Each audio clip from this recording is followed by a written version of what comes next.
I think it's going to be the biggest product of all time by far. Like bigger than cell phones, bigger than anything.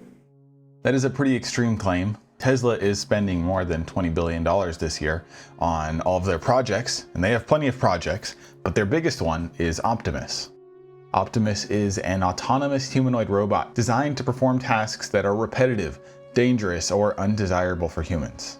For reference, that $20 billion is more than the entire country of North Korea or the Bahamas produced last year.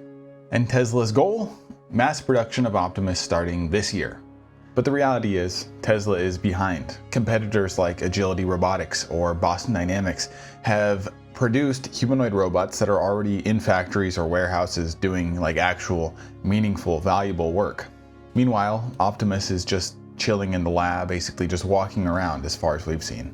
In this video, I'm going to cover Tesla's advantages as a company, where they're behind their competitors, and some signals that you can watch for to identify if by the end of this year, Tesla is succeeding in all of their goals and plans, or if they're just wasting $20 billion on one of the biggest gambles in tech history. So let's zoom out here, because if you're not familiar with the humanoid robotics industry and the developments they've had over the past few years, this whole concept of Tesla going all in on Optimus might sound absurd or like it came out of nowhere. But the reality is, humanoid robots, which are robots that look like us, they're not just limited to prototypes or test demos anymore. There's a lot of situations where these robots are actually being used and tested in factories across the country. Boston Dynamics Atlas, probably the most famous humanoid robot out there, is being used this year in Hyundai factories. Agility Robotics, who has Digit, has successfully proven that they can do stuff without human intervention. They've just recently moved 100,000 boxes from point A to point B inside of a real factory. Which, I mean, you know, that doesn't sound crazy, but compared to where the progress was a few years ago, it is. So I think it's fair to say that we're in the first stage of widespread humanoid robot adoption. And Tesla stands out here because they have a very different strategy from their competitors. Most robotics companies out there today are trying to prove that their robot can do something that's economically useful. But Tesla is just going all in and assuming that Optimus can do valuable work. So they're just investing all of their money on the infrastructure to mass produce these things. Eventually, 1 million units per year, according to Elon. So why is Tesla so confident in these robots? What makes them think that they can catch up to their competitors who, in some cases, have decades of experience? First, and probably most obvious, is scale. Tesla is a huge company and they have a lot of money. $20 billion, it doesn't just buy the robot's design and some prototypes. It also buys all of the assets needed to manufacture everything in that robot. It's a systems level approach where Tesla produces the actuators and the batteries and eventually the AI chips, basically every single part of their robot. This is known as vertical integration, and it's where the company owns the supply chain for the product that they're producing. The benefit here is that Tesla doesn't need to rely on external manufacturers or suppliers, because if they can just produce everything themselves, they don't need these partnerships. And if that's the case, they can make iterations and improvements a lot quicker than some of their competitors. They just recently showed that they're serious about this by shutting down their Model S and Model X car line in their Fremont factory. Elon said that the reason that they discontinued these car lines was to make room for mass scale production of Optimus. They also have experience scaling hardware and software, because if you look at their cars are obviously hardware, but they also have a lot of computer systems inside of them to allow for their, fully self-driving vehicle mode. Their second major advantage is that Tesla has an internal customer base. So if you look at Agility, they have to rely on their partners to allow them to put their robots in the factories to test them. But Tesla can just build, 100 of these Optimus robots and then deploy them across their own factories and collect data in that way. This kind of speeds up the data collection process, because with Agility, they can't deploy a robot that they know will fail or that they think, this has a 50% chance of not working well. Because if they do, they damage their own reputation and their own image and their connection to these partners. So they have to wait to produce a very well-rounded and close to complete prototype that they can then deploy. Finally, Tesla's third major advantage is their training capability. Since they have so much money, they can pay for data centers to be built that they can then train these robots with. Because the robots, they need a lot of data, just like their cars, and one way to do that is through simulation. Right now, most robots are trained with something called teleoperation, which is where somebody puts on like a VR motion capture suit, and they have the little controller hand things.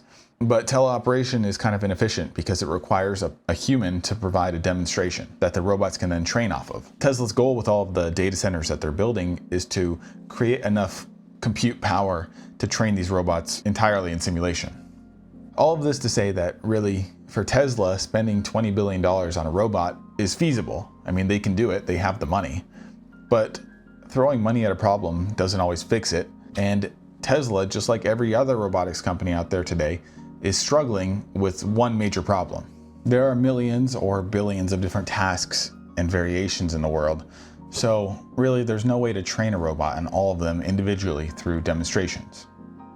Basically, robots need a way to learn and adapt on their own, which would be a generalist robot, like general intelligence. Every time a human has to step into the loop of this robot training, you lose productivity. So the goal is minimal human intervention. If you have a robot that can do things without a human coming in to help it, you get throughput, which is when work gets done over time. The standard that these companies are all aiming for is a generalist robot that can do things with minimal human intervention and produce throughput. So let's look at a few of the major robotics companies that are out there today and compare them to Optimus. And if you think I missed a company that's worth talking about here, just put a comment below, please, and I'll do my best to get to it and make, a separate video in the future. So Agility Robotics, they have Digit, and Digit is performing work in real factories. Like I mentioned earlier, they have successfully moved 100,000 totes in a real warehouse. And they've also made a deal with Toyota recently to start introducing Digit in some of their factories too. Figure 01, their robot has helped build 30,000 BMWs and they have proven throughput. Boston Dynamics, similar strategy. The trend here is that these companies have all proven throughput in real factories or real environments, not just demos. And then major companies are willing to pay for these robots. But right now they're limited to industrial applications only. But Tesla is aiming to make a robot that can do basically everything. That being said, they have no real proof of throughput. Elon Musk has said that Optimus has been doing work in their factories for almost 2 years, but just recently he backtracked and said that really these things weren't doing anything meaningful yet. Despite this, Tesla's advantages mean that they're not even close to being out of the race.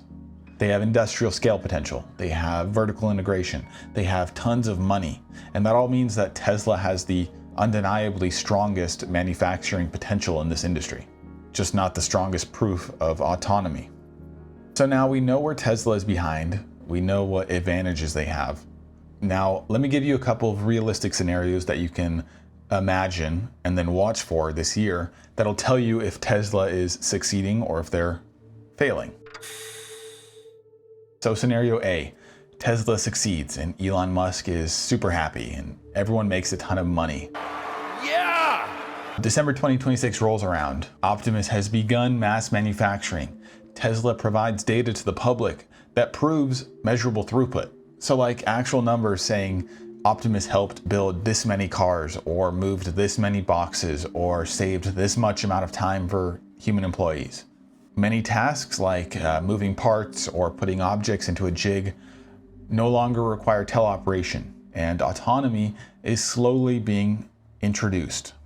So what we're looking for is autonomy with some tasks, evidence of scaling, and proof of throughput. Obviously these numbers would all improve over time, but if you could see some of those in 2026, you could feel confident that Tesla is on the right path to producing a viable humanoid robot.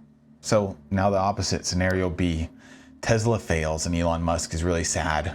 December 2026 comes around yet again. Optimus still has not entered mass production.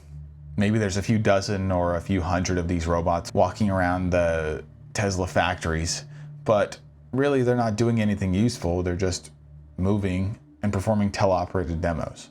No actual numbers of Optimus's throughput have been provided, even though Elon continues to hype it up and say that Optimus is capable of doing all these incredible things. These signals would all tell us that Tesla is stalling and that they're failing, because they've encountered problems with training or with scaling or with any other number of things that could go wrong. If these things happen, it's likely that competitors will have gained such a head start that Tesla won't really be able to realistically catch up before their shareholders start to lose hope. Personally, I believe that despite all of the hate that Elon Musk gets, and don't get me wrong, I'm no Elon Musk super fan.